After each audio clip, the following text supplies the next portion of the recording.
Hola, bienvenidos al curso Infografía Periodística del Explicar a Narrar, producido para el Instituto de Formación de Radio y Televisión Española. Un curso en el que hablaremos de la infografía en general como herramienta de comunicación, pero siempre centrándonos en su aplicación al oficio periodístico. Mi nombre es Jaime Serra. He trabajado alrededor de 30 años en distintos medios de comunicación de América Latina y de Europa, creando departamentos, dirigiéndolos o asesorando a medios sobre infografía periodística.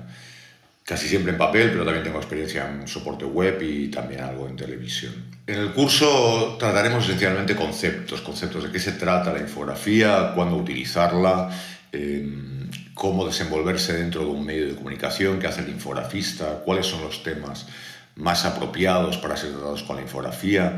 Y esto son cuestiones que van más allá del soporte en el que trabajemos. Podríamos dar por supuesto incluso que sabemos lo que es la infografía. La palabra infografía es ya hoy conocida, se habla cada vez más de ella, ¿no? Hace 30 años cuando empecé no sabíamos lo que era directamente las personas que supuestamente las hacíamos, no sabíamos de qué se trataba, tuvimos que ir inventando este oficio poco a poco, ¿no? Pero la realidad es que basta con introducir en el buscador Google la palabra infografía para encontrarnos con que efectivamente es una herramienta hoy muy conocida porque nos salen infinidad de ejemplos de infografías, pero esa infinidad de ejemplos de las infografías son realmente una galería de lo que no debemos hacer si queremos transmitir mediante la infografía y mucho más aún si se trata de hacer infografía periodística. Hace ya mucho tiempo que me gusta mostrar esta imagen, o que muestro esta imagen como ejemplo de lo que es una infografía, o de lo que debería ser una infografía. Como veis, pretende ser el mapa de un tesoro. Seguramente esto lo habría hecho un pirata, con lo cual estaríamos hablando de que estamos alrededor de 1750.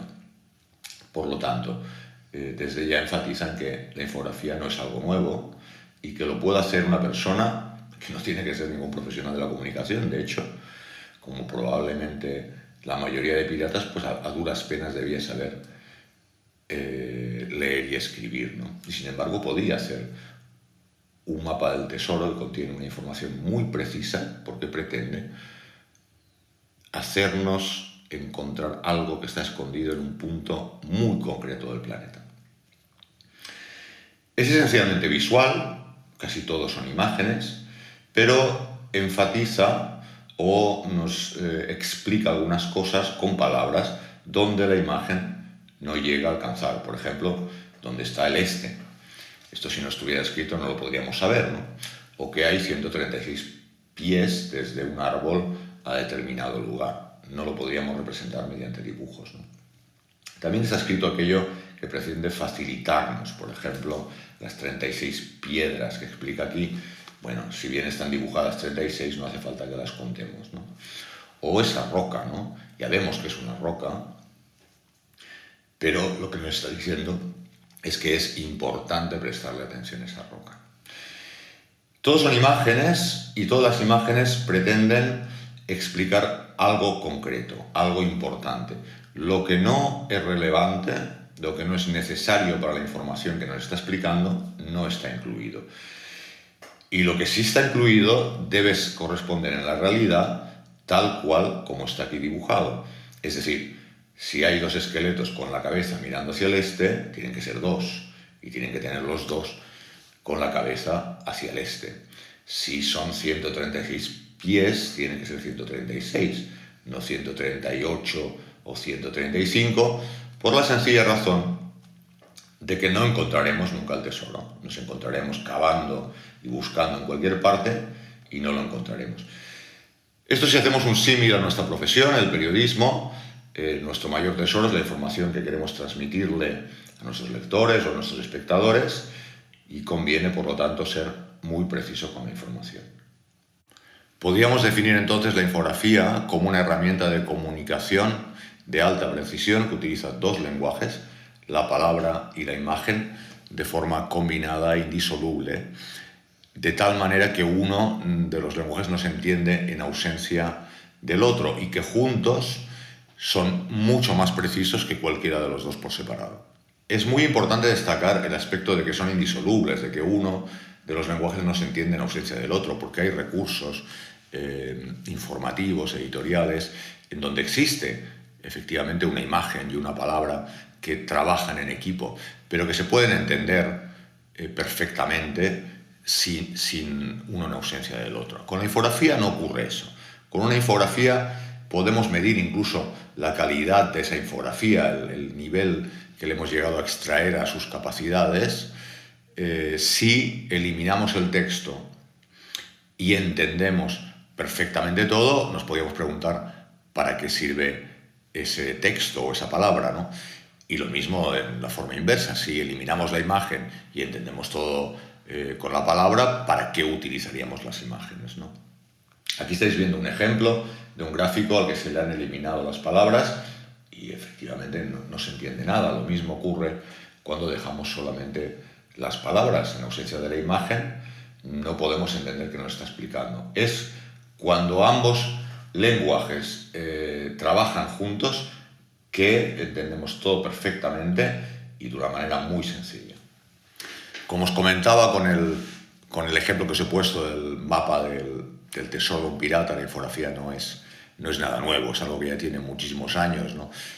Fijaros, aquí tengo un libro de Taschen, un tremendo volumen que recoge infografías o protoinfografías y termina en el siglo XX, es decir, todos los ejemplos que hay aquí son gráficos antiquísimos de todo tipo, ¿no?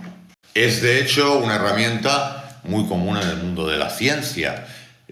Podemos ver aquí un ejemplo de Nicolás Copérnico, ya en el año 1543, su libreta de apuntes son todo formas de infografías o protoinfografías, ¿no? De esa mezcla que os comentaba entre palabra, imagen, pequeños esquemas, ¿no? Que ayudan al científico no a comunicar, sino a reflexionar, a poner negro sobre blanco conceptos a veces muy complicados y hacerlos muy tangibles, ¿no? Y cuando se trata de comunicar resulta muy contundente. Por ejemplo, aquí veis también de Nicolás Copérnico cuando quiso explicar que era el Sol el centro del universo y no la Tierra. Esta manera es absolutamente contundente, ¿no? Dibujando el Sol en el centro y la Tierra orbitando alrededor, ¿no? Aquí vemos un ejemplo de Isaac Newton, boceto, también sobre el estudio de la descomposición de la luz mediante un prisma. O podemos... hay también aquí un caso muy curioso, ¿no? Que es el Arca de Noé, de Atanasio Kirchner. Atanasio Kirchner era un religioso, un teólogo, un jesuita, un gran pensador que en su intención de hacer científica la Biblia, pues resulta casi un poco chistoso. Aquí podemos ver pues un Arca de Noé representada mediante una especie de infografía, ¿no? Un lenguaje científico, ¿no? Como si supiéramos pues dónde iban los caballos y dónde iban los patos, ¿no? Y esta era la voluntad, el quererle dar una voluntad científica.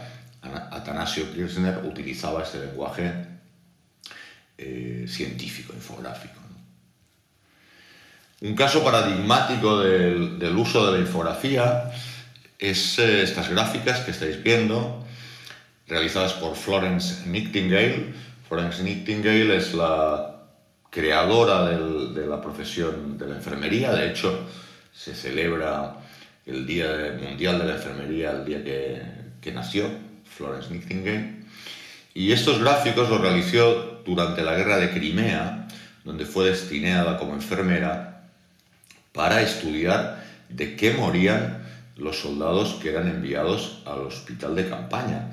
Y a través de estos gráficos demostró y dejó claro que morían 10 veces más soldados en el hospital por causas de enfermedades como el tifus, la gripe y otras patologías contagiosas que no en el campo de batalla.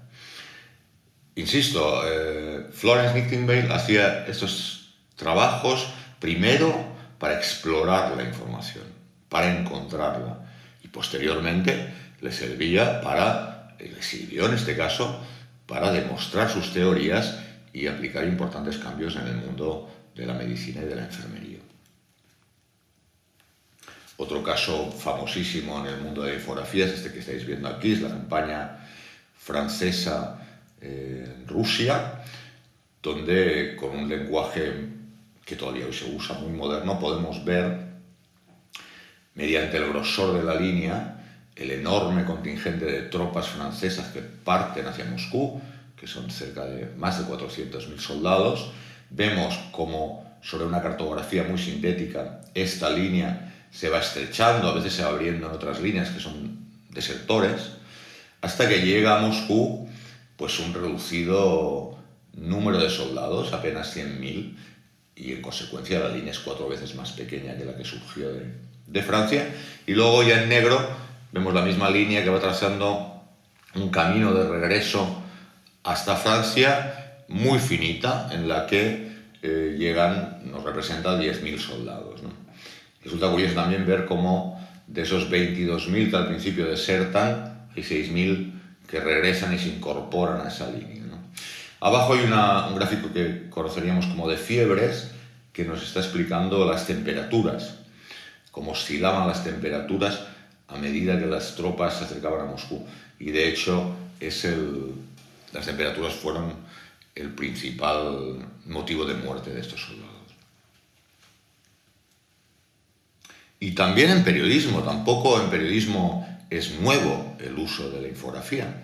Aquí estáis viendo un ejemplo de un gráfico publicado en uno de los diarios más antiguos, quizá el más antiguo de Europa, el Daily Courant, que ya en el número 126 en portada, si bien hay que decir que solo tenía 4 páginas, publicaban una especie de gráfico. Es una cartografía de la bahía de Cádiz y está publicada durante el asedio que las tropas inglesas sometieron a esta ciudad española durante largo tiempo, ¿no?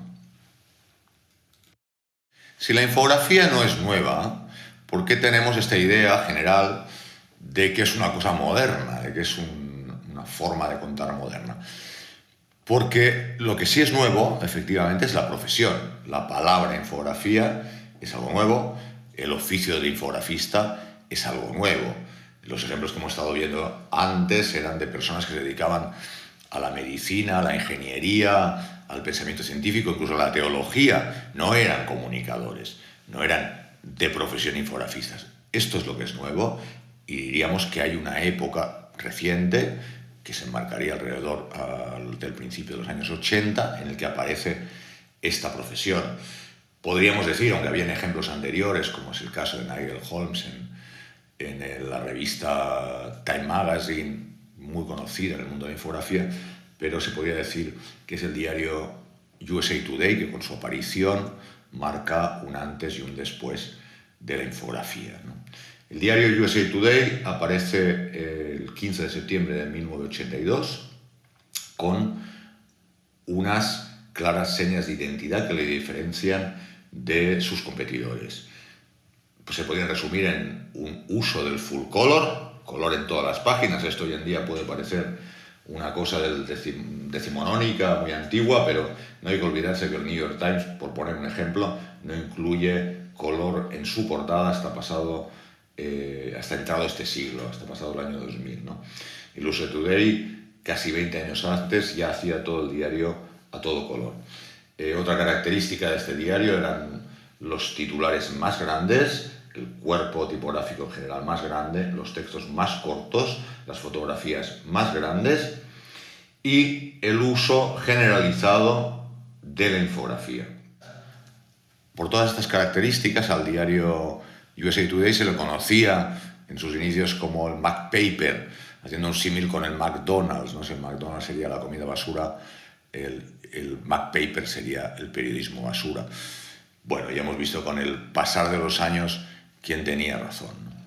En lo que respecta a la infografía, el USA Today utilizaba habitualmente en su interior esta nueva herramienta y de forma fija en la portada de todos sus cuadernillos, podéis verlo abajo a la izquierda, con una cosa que llamaban el snapshots, que eran en sí mismo noticias que se entendían por sí solas al margen de cualquier otro texto que la acompañara, y creó una estructura que todavía venimos hoy utilizando, y que es el título, la entradilla, la fuente de información, la firma y el desarrollo mediante gráficas, en este caso eran gráficas estadísticas, que estaban caracterizadas por pequeñas ilustraciones.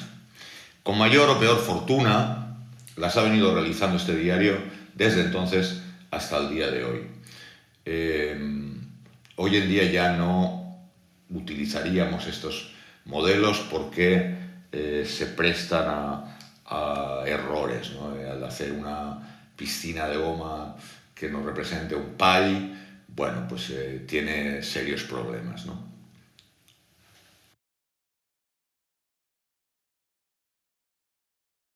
Otra característica del USA Today en cuanto a la infografía es la creación del mapa del tiempo.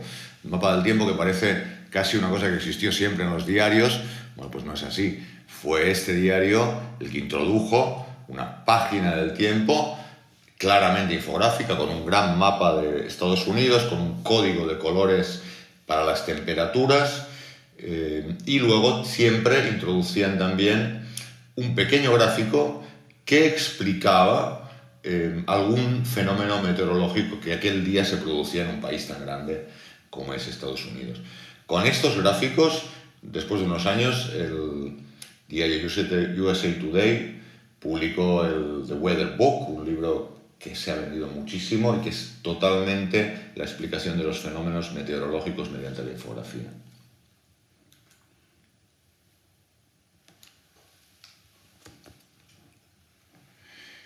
Si el diario USA Today es un poco el punto de partida cultural para la instalación de la infografía en los medios de comunicación, hay otro fenómeno tecnológico, suele ser en la historia así, siempre hay un motivo cultural y un motivo tecnológico para instalar la infografía. Este motivo es la aparición 2 años después, el año 1984, de los ordenadores Macintosh, los ordenadores Apple Macintosh, que nos permitían producir con celeridad, con mayor rapidez, o con la rapidez necesaria en aquel momento, que era de un día para otro, de las infografías. Bueno, pues hasta aquí la primera lección, donde espero haber dejado claro de qué hablamos cuando hablamos de infografía. Y en la próxima os hablaré un poco ya de cómo se distribuyen 2 grandes grupos desde que se crea la profesión del infografista, que son la visualización de datos y la infografía ilustrada. Os dejo también el anuncio con el que aparece Apple Macintosh en el año 84, que creo que vale la pena que lo veáis si no lo conocéis, que supongo que la mayoría de vosotros ya lo conoceréis, y que es una verdadera obra de arte. Today we celebrate the first glorious anniversary of the Information Purification Directives. We have created, for the first time in all history, a garden of pure ideology, where each worker may bloom, secure from the pests of being contradictory thoughts. Our unification of thoughts is more powerful a weapon than any fleet or army on earth. We are one people, with one will, one resolve, one cause. Our enemies shall talk themselves to death, and we will bury them with their own confusion. We shall prevail. On January 24th, Apple Computer will introduce Macintosh. And you'll see why 1984 won't be like 1984.